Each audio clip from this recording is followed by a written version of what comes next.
Salve galera, sejam todos muito bem-vindos ao canal Gigantes por Tradição FC. Campeonato Brasileiro de 87, quem seria o campeão moral? Antes de começarmos o vídeo, eu peço seu like, pois ele é muito importante para o YouTube levar esse vídeo ao alcance de mais pessoas. E peço que se inscreva em nosso canal, pois a sua inscrição é muito importante para o crescimento do canal. E ative o sino das notificações para a plataforma manter informado sobre os próximos vídeos. E ajude o canal a crescer compartilhando com seu amigo e nos grupos das redes sociais. E agora vamos direto ao assunto de hoje. A primeira grande confusão começou ainda em meados do Campeonato Brasileiro de 1986, no qual o regulamento previa que os clubes eliminados na primeira fase estavam automaticamente rebaixados e sem possibilidade de disputarem o título do ano seguinte, assim como os dois últimos colocados de cada grupo da segunda fase. Na segunda fase, o Botafogo havia ficado entre os dois últimos colocados e, segundo o regulamento da CBF, estaria fora da elite do futebol nacional no ano seguinte. Não conformado em ficar de fora da elite do futebol brasileiro no ano seguinte, a diretoria do Glorioso recorreu ao STJD para buscar sua permanência na elite em 1987 e conseguiu. O Coritiba fez o mesmo, só que procurando a justiça comum, o que estimulou outros clubes a fazer a mesma coisa. A CBF, por sua vez, desistiu de organizar a competição de 1987, alegando grave crise financeira e institucional, culminando com um anúncio feito publicamente por seu presidente via imprensa, em 7 de julho, no qual a entidade encontrava-se incapaz de organizar um campeonato nacional naquele ano dos mesmos moldes do ano anterior. A entidade estava tentando buscar um patrocinador para contornar a situação daquele ano, mas não obteve sucesso. Tentaria um acordo com os clubes para que os mesmos bancassem suas próprias despesas com as viagens. Ou então, não havendo acordo, a CBF realizaria um certame regionalizado, como na época da Taça Brasil.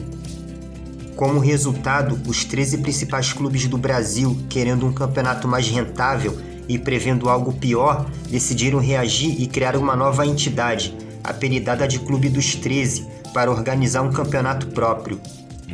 Esse torneio recebeu o nome de Copa União, nomenclatura esta que acabou por se tornar o nome fantasia do Campeonato Brasileiro de 1987. Entretanto, foram incluídos apenas 16 participantes na nova competição, e como o regulamento da Copa Brasil, que era o Brasileiro de 1986, que determinava que seriam 26 clubes na primeira divisão em 1987, acabou gerando insatisfação e protestos por parte de várias equipes que ficaram de fora do certame. Pressionada por essas agremiações e sem o campeonato estar no seu comando, a CBF, em 14 de julho, toma a decisão de não concordar com a seleção das agremiações que iriam participar do torneio, organizado pela nova entidade, e inicia uma briga com a mesma para poder criar um novo formato para a competição. Então a CBF decide fazer uma competição com 16 clubes que ficaram de fora da Copa União, e passou a se referir às duas competições como módulos, e determinou que os dois primeiros colocados de cada módulo disputariam uma semifinal para determinar o campeão brasileiro de 1987. Essa fórmula do Brasileiro de 1987 proposta pela CBF, a primeira divisão com 32 clubes em dois módulos de 16, com quadrangular entre os dois primeiros de cada módulo para definir o campeão, foi pela primeira vez sugerida pela entidade em 24 de julho, anunciada pela CBF em 28 de agosto, e com um acordo entre a CBF, o clube e as confederações em 3 de setembro, ou seja, anteriormente ao início dos jogos, que começaram somente em 11 de setembro de 1987. Com isso, a Copa União passou a ser referida como Módulo Verde, com o nome oficial de Troféu João Avelange, e a competição criada pela CBF foi chamada de Módulo Amarelo, com o nome oficial de Troféu Roberto Gomes Pedrosa. Entre os 16 clubes do Módulo Verde, ficaram os membros do Clube dos 13, formado pelos clubes que eram os 13 primeiros no ranking da CBF, e mais Curitiba, Santa Cruz e Goiás.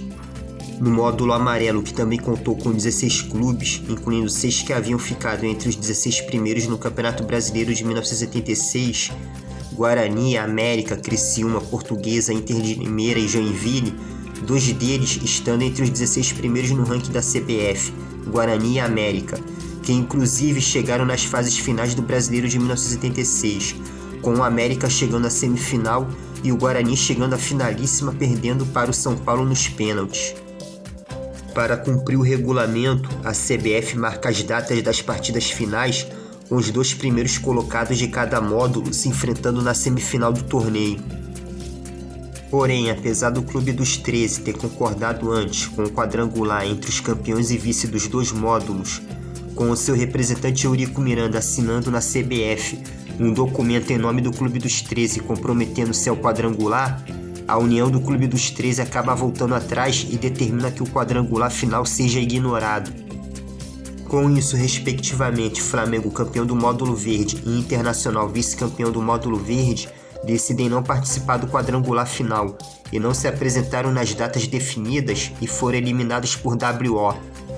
Já o Sport Recife, campeão do módulo amarelo, e o Guarani, vice-campeão do módulo amarelo, foram a campo e cumpriram o regulamento, vencendo por WO e avançando à final do Campeonato Brasileiro de 1987.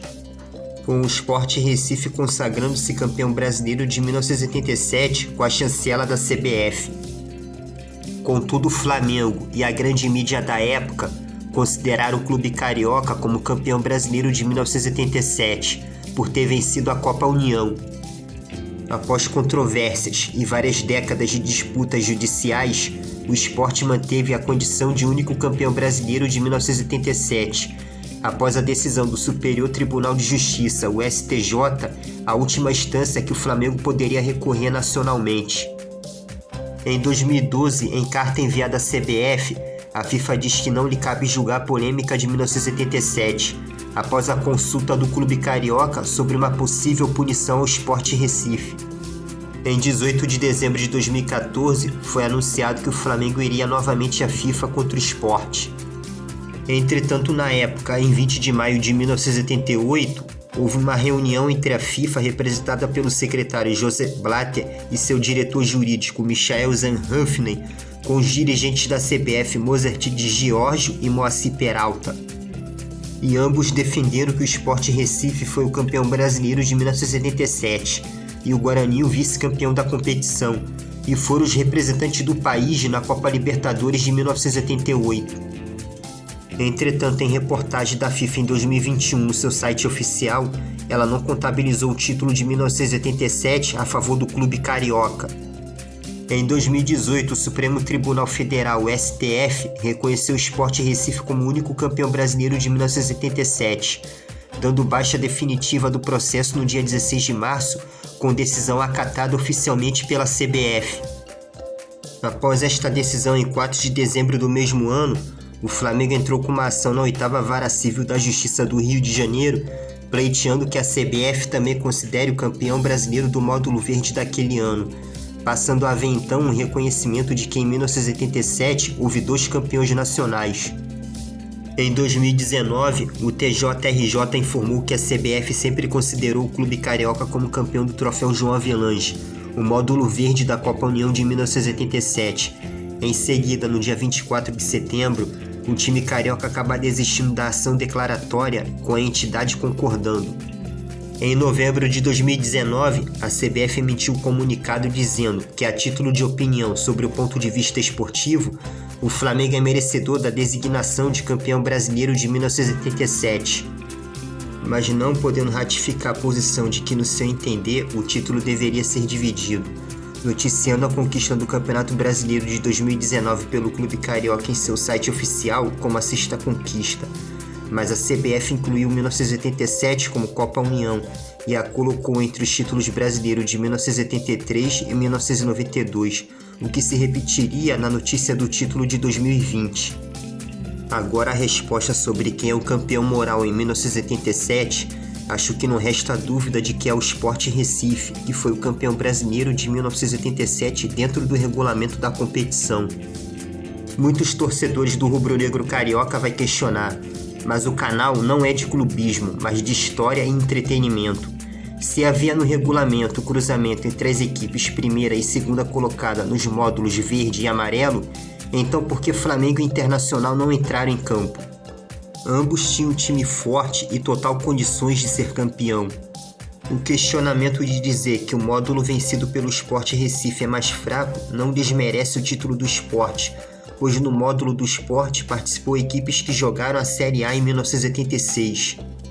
Equipes como o próprio Sport Recife esteve presente na Série A em 1986, assim como o próprio Guarani, vice-campeão do módulo amarelo de 87, foi finalista do Brasileiro de 86, Portuguesa e América, que chegou às fases finais do Brasileirão de 86, e mais Criciúma, Inter de Limeira e Joinville, que foram equipes que tiveram presente na Série A em 86. Por essa razão, não é justo desmerecer o título do Sport no Brasileirão de 1987. Mas deixando bem claro que não estou desmerecendo o Flamengo, pois o Flamengo é multicampeão brasileiro, sendo o terceiro maior vencedor da competição com 7 títulos, empatado com o Corinthians. E ficando atrás apenas do Santos, que tem 8 títulos, e do Palmeiras, maior vencedor da competição nacional com 10 títulos até o presente ano de 2022. Mas o torcedor do rubro-negro carioca pode considerar o título da Copa União de 1987, que foi módulo verde, como título nacional. Assim como o torcedor do Sport Recife pode considerar o título do módulo amarelo também como título nacional, podendo até mesmo tentar um reconhecimento para unificá-lo à Copa do Brasil. Não seria nada de errado se por acaso os dirigentes dos dois clubes querer fazer isso. Agora, o campeão de 1987 é o Sport Recife, que respeitou o regulamento, foi a campo e venceu, mesmo de WO, mas venceu, e foi declarado pela entidade máxima o campeão nacional daquele ano com toda a justiça. E vocês, torcedores de Flamengo Sport e outros clubes, acham que a CBF deu a decisão correta? Deixe seu comentário, mas sem clubismo, sem ofensa moral e baixaria, porque eu respeito tanto a história do Flamengo quanto a do Sport, e quanto a de qualquer clube do futebol brasileiro e mundial. E eu vou ficando nessa. Até o próximo vídeo e fiquem com Deus.